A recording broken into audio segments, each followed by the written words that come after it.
ఒక మనిషి జీవితంలో ఓపిక, సహనం అనేవి చాలా గొప్ప పదాలు.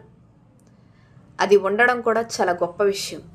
అది ఎంతవరకు సహనం, ఓపిక అన్నది పనిచేస్తుందో మనకైతే తెలియదు. కానీ ఓపిక, సహనం ఉంది కదా అని చెప్పి అవతల వాళ్ళు ఏం మాట్లాడినా కూడా నువ్వు సమాధానం చెప్పకుండా ఉండడం వల్ల అవతల వాళ్ళు చేసిందే కరెక్ట్, వాళ్ళు చేసింది నిజం, అదే వాస్తవం అనే భ్రమలో వాళ్ళు బతుకుతూ ఇష్టానుసారం మాట్లాడతారు.